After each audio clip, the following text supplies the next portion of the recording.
Welcome friends to our YouTube education channel maths the fun. आज हम लोग mission BSCB के इस क्लास में अपने चल रहे दो चर वाले रैखिक समीकरण युग्म के अगले टॉपिक को देखने वाले हैं। हमारा अगला टॉपिक है एक्सरसाइज 3.2। हमारा अगला टॉपिक क्या है? एक्सरसाइज 3.2। इसमें हम लोगों को पढ़ना है समीकरण युग्म के हल। समीकरण देख लिया था, समीकरण के कितने हल होते हैं ये हम लोगों ने देखा था, कॉमन पॉइंट। आज हम लोग समीकरण युग्म के हल के प्रकार, समीकरण युग्म के हल, जो भी इक्वेशन जितने पॉइंट पे कटता है, मतलब दो समीकरणों के उभयनिष्ठ बिंदु उसके हल कहलाते हैं। दो समीकरणों के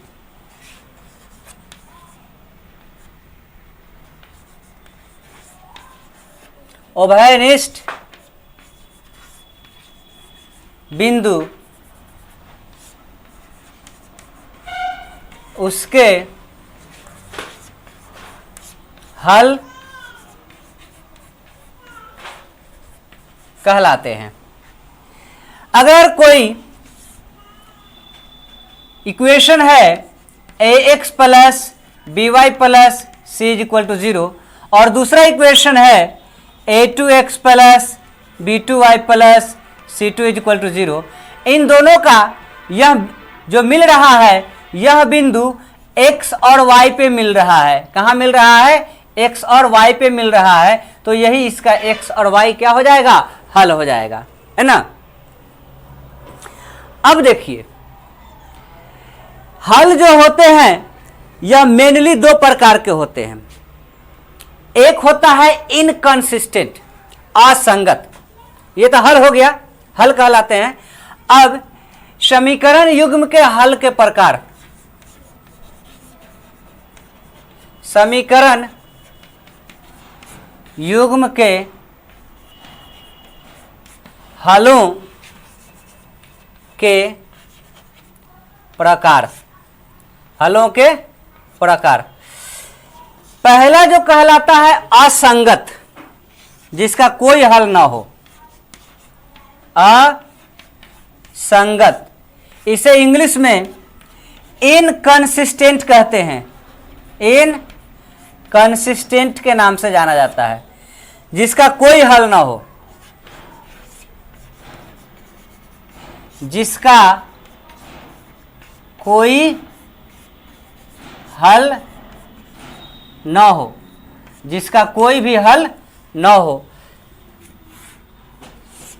इसके समीकरण युग्म आपस में समानांतर होते हैं। क्या होते हैं? आपस में समानांतर होते हैं। a1x plus b1y plus c1 is equal to 0, a2x plus b2y plus c2 is equal to 0, जिसका कोई हल न हो, है ना। ऐसे समीकरण युग्म समानांतर होते हैं। ऐसे समीकरण युग्म समानांतर होते हैं। क्या होते हैं? समानांतर होते हैं, और इनका a1 by a2 is equals to b1 by b2 is equals to not equal to, मतलब दिशा समान होती है, is not equal to c1 by c2, किंतु दूरी समान नहीं होती। हमने बताया था a1 और b1 दिशा के लिए और c1 दूरी के लिए रिस्पॉन्सिबल होता है, तो इन दोनों की दिशा समान होगी लेकिन दूरी समान नहीं होगी। क्लियर? तो ये ऐसे हल को हम असंगत कहते हैं। क्या कहते हैं? असंगत कहते हैं। अब इसमें होता है संगत हल। क्या होते हैं? संगत हल।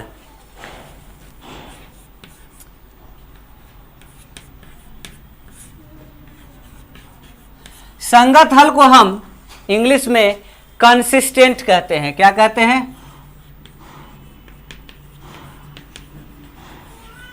कंसिस्टेंट। कंसिस्टेंट ऐसे समीकरण युग्म जो एक हल देते हो, जिनका हल हो, ऐसे समीकरण युग्म जिनका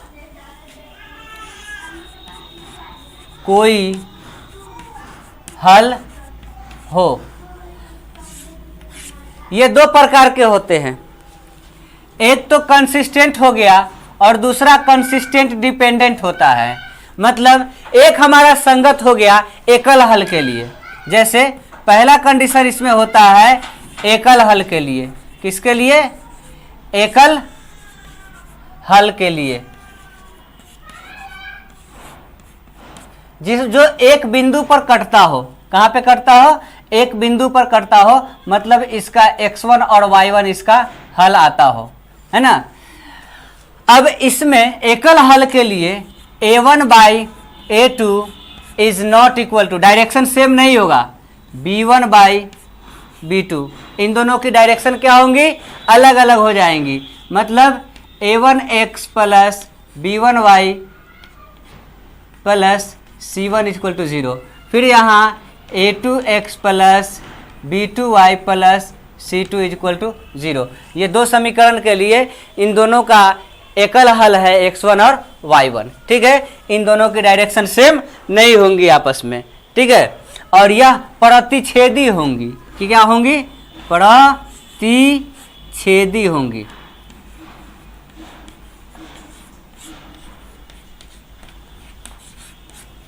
क्लियर। अब इसी का एक दूसरा प्रकार होता है ख, जिसे हम कहते हैं एक संगत है, कंसिस्टेंट है, इसे हम कहते हैं एकल हल, बहुत हल, अनगिनत हल के लिए। किसके लिए? अनगिनत हल के लिए। अनगिनत हल के लिए। अनगिनत हल के लिए इसका मतलब होता है इनफाइनाइट सॉल्यूशन। इसका मतलब क्या होता है? इनफाइनाइट सॉल्यूशन, जो संपाती होते हैं। क्या होते हैं? संपाती होते हैं। समझ गए? अनगिनत हल के लिए ऐसे समीकरण युग्म क्या होते हैं? आपस में संपाती होते हैं। एकल हल के लिए a1 बाई a2, दिशा दोनों की सेम होगी, b1 बाई b2, दोनों का दिशा सेम हो गया, is equal to c1 by c2, और इनकी दूरी भी सेम होगी। मतलब a1 by a2 is equal to, sorry equation लिखना है ना। चलिए, a1x plus b1y plus c1 is equal to 0, a2x plus b2y plus c2 is equal to 0। ये दोनों इक्वेशन है और ये दोनों इक्वेशन के डायरेक्शन और डिस्टेंस दोनों सेम है। डायरेक्शन और डिस्टेंस दोनों सेम है। ऐसे कंडीशन में यह क्या हो जाएंगी? समपाती होंगी। क्या होंगी? समपाती होंगी। इसी को हम कंसिस्टेंट डिपेंडेंट के नाम से जानते हैं। क्या? Consistent dependent. कंसिस्टेंट डिपेंडेंट आश्रित हल, है ना। क्या? आश्रित हल। आश्रित हल, एकल हल और आश्रित हल। कैसे हल हो जाएंगे? एकल हल और आश्रित। ये आश्रित हुआ और ये एकल हल को प्रतिच्छेदी जो होंगे, इसको हम अविरोधी के नाम से जानते हैं। क्या? अविरोधी। अविरोधी।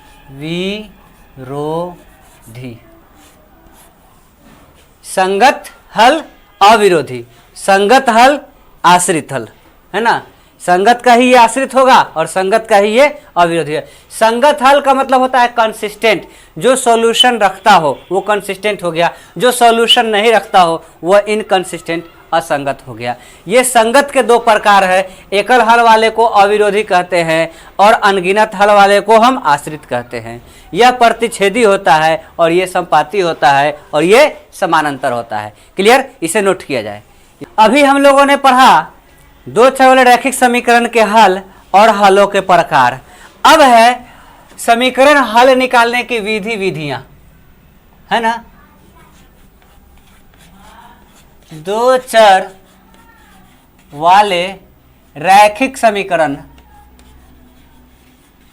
रैखिक समीकरण के हल निकालने, हल निकालने की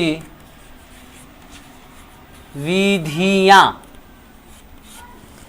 मेनली इसके दो विधि होती है। एक पहला विधि जो होता है यह ग्राफीय विधि या ज्यामितीय विधि कहलाती है। पहला क्या कहलाता है? ग्राफीय विधि या ज्यामितीय विधि। पहला कहलाएगा ग्राफीय विधि या इसी का दूसरा नाम है ज्यामितीय, क्या? ज्यामितीय विधि। इसमें दूसरा होता है बीजगणितीय विधि। क्या होता है?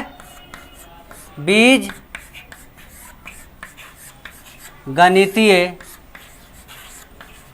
विधि। यह बीजगणितीय विधि जो होती है यह कई प्रकार की होती है। यह क्या कई प्रकार की होती है? प्रतिस्थापन विधि,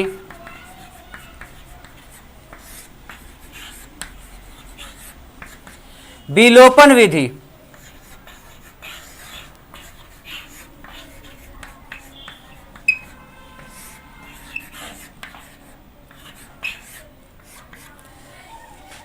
ब्रजगुणन विधि,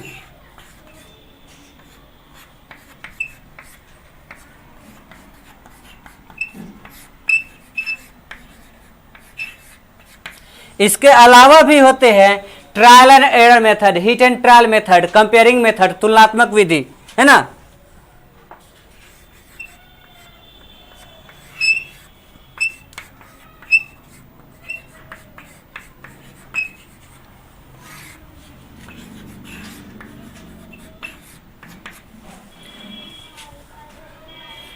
ट्रायल एंड एरर मेथड भी होता है इसी का, है ना।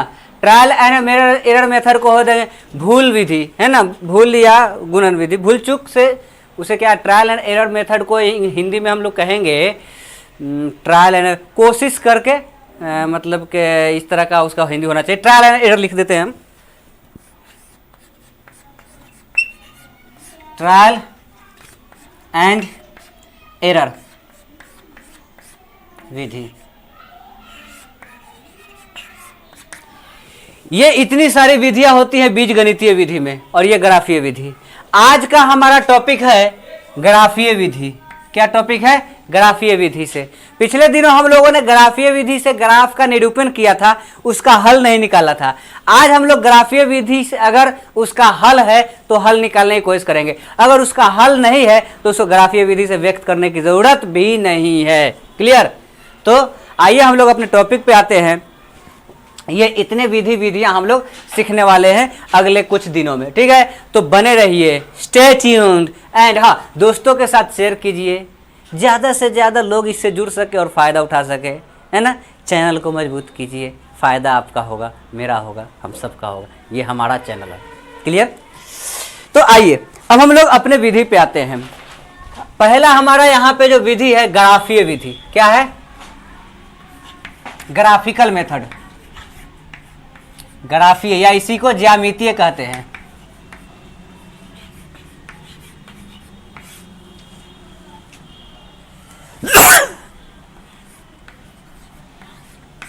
ग्राफीय विधि या ज्यामितीय विधि।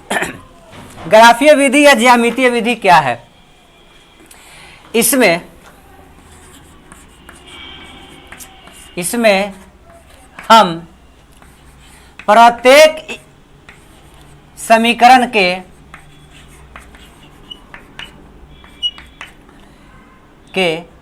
3 अंकगणितीय 3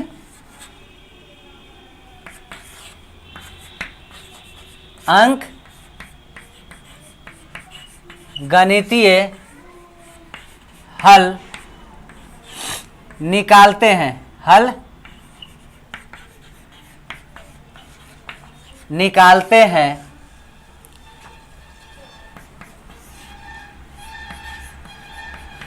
तीनों हलों को कार्टेशियन शीट ग्राफ पेपर पर,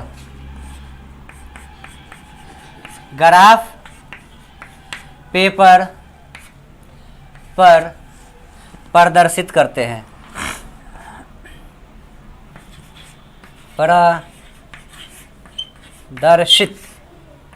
प्रदर्शित करते हैं। समीकरणों के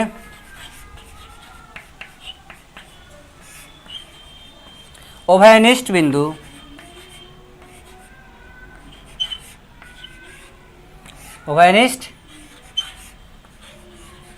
बिंदु समीकरण का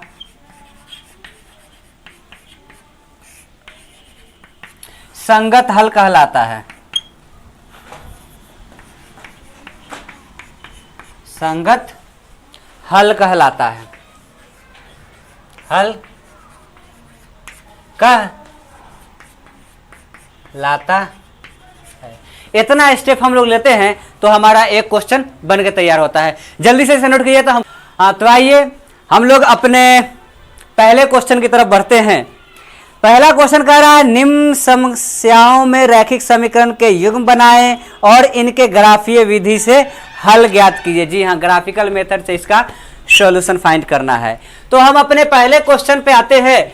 पहला क्वेश्चन, किस तरह से समीकरण बनाया जाना है, ये पिछले एक्सरसाइज में हम लोगों ने बता दिया था। सबसे पहले हमने क्या बताया था? सबसे पहला पॉइंट होगा कि मालूम की जाने वाली राशि को नोटिस किया जाए। तो यहाँ क्या कह रहा है? लड़के और लड़कियों की संख्या ज्ञात कीजिए। क्या मालूम करना है? लड़के और लड़कियों की संख्या हमें ज्ञात करनी है। तो पहला, माना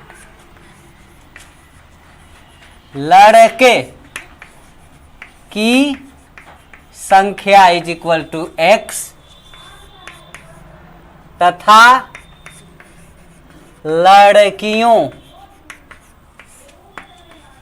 की संख्या इज इक्वल टू y। अब पहली स्थिति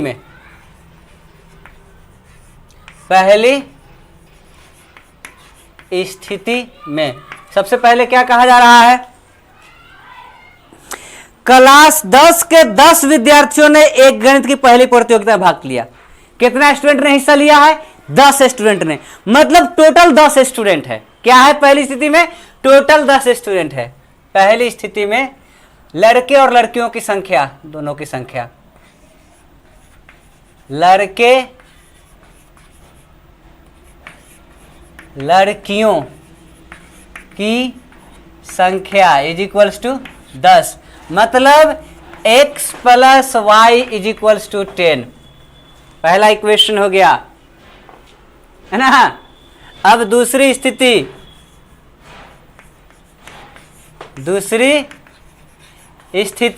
ये चीज आपको क्वेश्चन में ही मिलेगा। यदि लड़कियों की संख्या लड़कों की संख्या से 4 अधिक है, मतलब लड़की इज इक्वल्स टू 4 प्लस लड़का। लड़की की संख्या लड़कों की संख्या से 4 अधिक है ना। लड़की कितना है? लड़कियों की संख्या y है, तो y is equals to 4 plus x। यह इक्वेशन 1 हो गया, यह इक्वेशन 2 हो गया। अब इन दोनों का हमने आपको पहले क्या हो गया? बीजगणितीय समीकरण प्रिपेयर हो गया। निम्नलिखित समस्याओं में रैखिक समीकरण के युग्म बनाइए। 2 समीकरण हमारा बन गया। अब जब 2 समीकरण हमारा बन गया तो हम क्वेश्चन पे आते हैं। फिर उनके ग्राफीय विधि से हल ज्ञात कीजिए। ग्राफीय विधि से हल ज्ञात करने के लिए पहले हमने क्या बताया था, प्रत्येक समीकरण के 3 अंकगणितीय हल ज्ञात करने हैं। क्या ज्ञात करने हैं? प्रत्येक समीकरण के 3 अंकगणितीय हल। तो समीकरण 1 से क्या लिखेंगे? समीकरण 1 से x plus Y is equal to 10 क्या दिए हुए है? x plus Y is equal to 10, x plus Y is equal to 10 या y is equal to 10 minus X. y निकालने के लिए 10 माइनस एक्स लेंगे, यह x हो गया, ये y हो गया। अगर हमको y निकालना है, हम x को यहाँ पे 2 ले रहे हैं। क्या ले रहे हैं? 2, तो यह 10 माइनस 2 हो जाएगा। 10 माइनस 2 इज इक्वल टू 8। अगर हम x को यहाँ पे क्या ले रहे हैं? 5, तो यह क्या हो जाएगा? 10 माइनस 5, ये पहला और ये दूसरा। 10 माइनस 5, 10 में से 5 जाएगा 5। जी हाँ, अपने मर्जी से आपको लेना है जिससे होल नंबर आ जाए। और कैसे लिया जाता है ये पिछले क्लास में हमने बता दिया था। 1 2 5 4 गिनती याद है ना, वही वाली गिनती। तीसरा हल इसका 10 में से कुछ भी ले। 5 के लिए कितना आया? 5। अब 10 के लिए कुछ भी ले लेते हैं। मान लेते हैं 10 में से 6 जाएगा, 10 में से 6 जाएगा 4। तो हम x को अगर 6 लेते हैं तो ये हमारा हो जाता है 4। ठीक है। समीकरण 2 से अब क्या लिख दें? समीकरण, ये तो समीकरण 1 से हो गया। अब समीकरण 2 से, समीकरण 2 से, समीकरण 2 में क्या है? y is equal to 4 plus x, y is equal to 4 plus x. यहां पे y निकलेगा, हम x का वैल्यू डालते जाएंगे। अगर x का वैल्यू हम यहां पे 1 लेते हैं तो 4 और 1 5, 4 प्लस 1 इज इक्वल टू 5, है ना। अगर यहां पे हम x का वैल्यू 2 डालते हैं तो 4 प्लस 2 इज इक्वल टू 6। यहां पे अगर 2 डालते हैं तो यह 6 हो जाता है। फिर यहां पे तीसरे के लिए अगर यहां पे हम 4 प्लस 3 ले लेते हैं, क्या ले लेते हैं? 3 ले लेते हैं, तो 3 और 4 7, 3 लेते हैं तो ये 7 हो जाता है। कितना हो जाता है? 7। दोनों का 3 हल हमको हो गया, x y। क्लियर। अब इसी को हमको रिप्रेजेंट करनी है। क्या करना है? हमको रिप्रेजेंट कर देना है।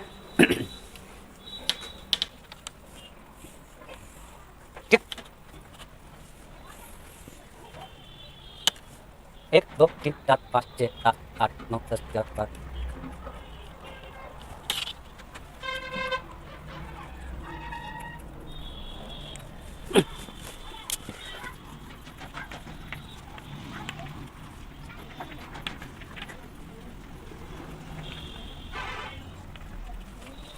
पहले समीकरण से 2 और 8 लेना है।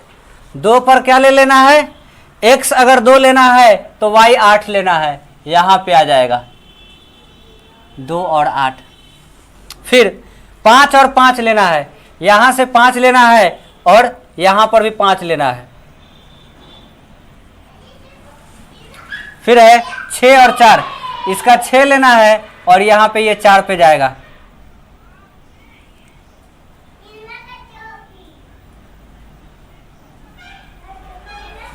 ठीक है। ये तीनों को हम लाइन से मिला देंगे। क्या करेंगे? लाइन से मिला देंगे।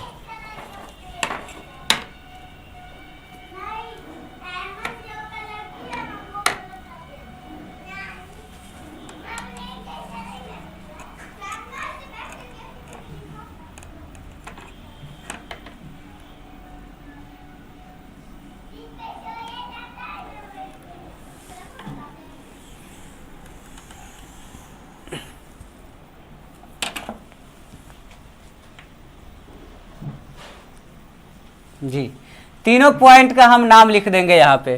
पहला हो गया 2 8, 2,8। दूसरा पॉइंट हमारा हो गया 5 5, 5,5। और तीसरा पॉइंट हो गया 6 4, 6,4। क्लियर। तीनों का हमने यहाँ पे नाम लिख दिया। अब है हमारा दूसरा इक्वेशन x और y। 1 के लिए 5, 1 के लिए जा रहा है 5, दूसरा 2 के लिए 6, 2 के लिए जा रहा है 6, फिर 3, 3 के लिए जा रहा है 7,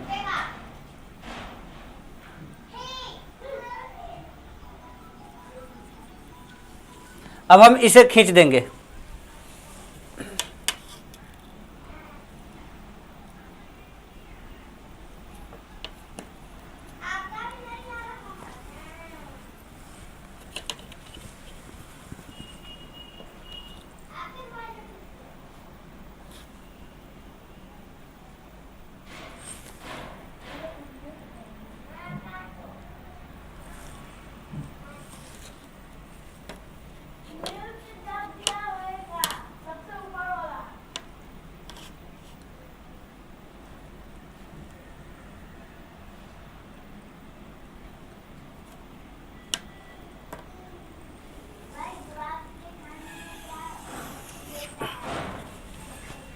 तीनों पॉइंट का हम नाम लिख देंगे।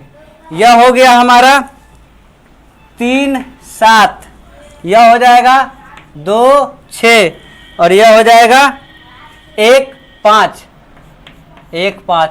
इन दोनों का कॉमन पॉइंट क्या हो गया? 3,7 हुआ। क्या हो गया? 3,7। तो 3,7 एक हल है, 3,7 एक हल है। यह x और ये y कहलाता है, अर्थात x इज इक्वल टू 3 और y इज इक्वल टू 7। यहाँ पे लड़कियां इज इक्वल टू 7, लड़के इज इक्वल टू 3। क्लियर? इसे नोट किया जाए। हम दूसरे क्वेश्चन पे आते हैं। क्वेश्चन नंबर 1 का सेकेंड। 1 का सेकेंड कहा जा रहा है 5 पेंसिल और 7 कलम का क्रय मूल्य 50 रुपया है। यहां मालूम क्या करना है? एक पेंसिल का मूल्य तथा एक कलम का मूल्य ज्ञात कीजिए। तो हम फाइंडिंग क्वांटिटी पहले देख लीजिए। माना कलम का मूल्य x तथा पेंसिल का मूल्य इज इक्वल टू y है। तो पहली स्थिति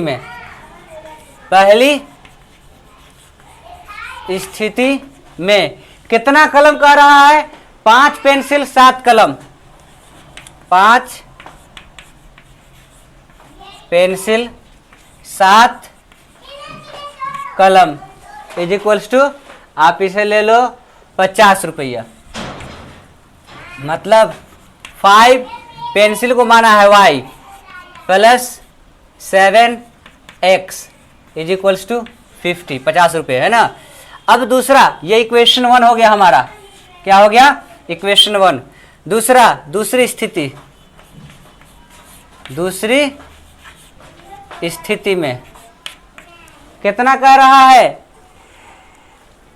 जबकि 7 पेंसिल तथा 5 कलम का मूल्य, 7 पेंसिल कितना कह रहा है? 7 पेंसिल 5 कलम इज इक्वल्स टू 46, 46। मतलब 7y plus 5x is equals to 46। ये इक्वेशन 2 हो गया। कितना हो गया? इक्वेशन 2 हो गया। आगे कह रहा है तो एक पेंसिल का मूल्य तथा एक कलम का मूल्य ज्ञात करना है। हमको एक पेंसिल और एक कलम का मूल्य ज्ञात करना है। दोनों समीकरण के लिए हम पहले दो अपना अंकगणितीय हल के 3-3 जोड़े निकाल लेते हैं। 1 2 3, x और y। समीकरण 1 से क्या लिखेंगे? समीकरण 1 से क्या हो जाएगा? 5y is equal to 7x, 50 minus 7x कितना हो जाएगा? 50 minus 7x, 5y is equal to 50 minus 7x। अब ऐसा नंबर लेना है कि यह कट जाए, जैसे यहां पे क्या है, y is equals to 50 minus 7x by 5, 5 से कटने वाला। अगर हम 0 लेते हैं, x का मान क्या लेते हैं 0 के लिए, तो पहली स्थिति में अगर 0 हम लेते हैं तो 50 minus 7 into 0 by 5 that is 50 by 5 is equals to 10 आता है। 0 लेते हैं तो कितना आता है 10 आता है। दूसरी स्थिति में अगर इसको कटने वाला 5 से कटने वाला चाहिए तो 7 पंचे 35, 5 ले लेते हैं। कितना ले लेते हैं 5, तो 50 माइनस 7 इंटू 5 बाई 5, 50 में से 35 जाएगा, 15/5 बराबर यह हो जाएगा 3। यह कितना हो जाएगा 3। फिर इसी तरह से 5 लिया, 10 ले लेते हैं। तीसरे के लिए हम क्या ले लेते हैं 10। ये देखिए 10 में कितना हो जाता है 50 माइनस 10 इंटू 5 या 7 इंटू 10 बाई 5 कितना हो जाएगा -20 बाई 5 इज इक्वल्स टू -4। कितना हो जाएगा -4 आ जाता है। अब समीकरण 2 से अब क्या लिखेंगे, समीकरण 2 से दूसरे समीकरण से हम लेने जा रहे हैं। ये इसको उधर ले जाते हैं, 5 वाले को इधर रख लेते हैं। 5x is equals to 46 minus 7y या x is equals to 46 minus 7y by 5। 5 से कट जाने वाला होना चाहिए, तो 7 3 21, 46 में से 21 घटाएंगे तो कट जाएगा। 46 में से 21 घटाएंगे तो 25 आएगा, आएगा ना जी। चलिए, तो यहाँ पे पहली स्थिति में हम ले रहे हैं 7 के, क्या ले रहे हैं 7 3, y को हम ले रहे हैं 3, y को क्या ले रहे हैं 3, तो यह क्या हो जाएगा 46 माइनस 7 इंटू 3 बाई 5। 46 माइनस 21, 46 में से 21 जाएगा, यह हो जाएगा 25/5। कितना मरतबे हो जाएगा 5 मरतबे में, तो यहाँ पे 5 और 3 आ गया। क्या हो गया 5 और 3। फिर दूसरी स्थिति में 5 से कटने वाला 7 दूनी 14, 7 3 21, 7 21 7, 46 और 7 52। 46 -2 ले लेते हैं, क्या ले लेते हैं -2, क्या ले लेते हैं -2, y के जगह पे हम ले लेते हैं -2, तो 46 और 14 60 हो जाएगा, है ना। दूसरी स्थिति में 46 माइनस 7 इंटू -2 बाई 5, 46 46 है, तो यह हो जाएगा 46 प्लस 14/5, 60/5, यह कट के कितना आएगा 12। अगर हम यह -2 लेते हैं तो यहाँ पे आ जाता है 12। ठीक इसी तरह अगर हम और आगे बढ़ते जाते हैं, 7 6 42, 7 7 49, 7 8 56 जी, 8 ले लेते हैं, क्या ले लेते हैं इसको हम प्लस 8 लेते हैं, तो 46 माइनस 56। तीसरे नंबर पे क्या हो जाएगा 46 माइनस 7 इंटू 8 बाई 5। 46 में से 56 जाएगा, 10 माइनस 10/5 कट के आएगा -2। कितना आएगा -2। अगर हम y का वैल्यू 8 लेते हैं तो ये हमारा आ जाता है -2। कितना आ जाता है, अगर हम y का मान 8 लेते हैं तो यह हो जाता है -2। अब हम इन दोनों को प्लॉट कर देते हैं।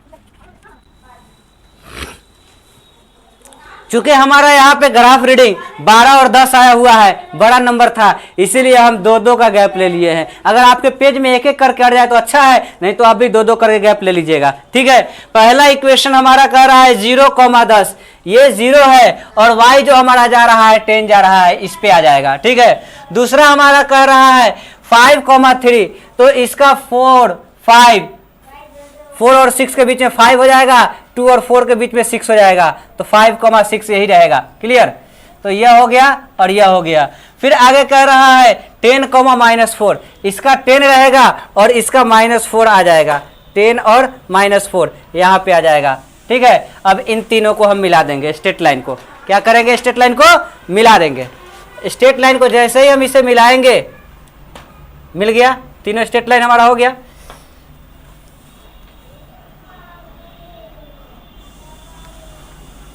ऑसम, जबरदस्त। हम इन तीनों पे नाम लिख देंगे, 0,10, 5,3 और यहां पे लिख देंगे 10,-4, 10,-4। क्लियर। अगला सॉल्यूशन है 5,3, तो यही पॉइंट रहेगा। उसके बाद 12,-2, 12 जा रहा है और -2 जा रहा है, यहां पे आ जाएगा। फिर आगे जा रहा है -2,8, इसका -2 और इसका +8, -2, +8, इसको भी हम मिला देंगे। क्या करेंगे, इसको मिला देंगे। ठीक है, बहुत सही, एकदम जबरदस्त, मिल जा रहा है।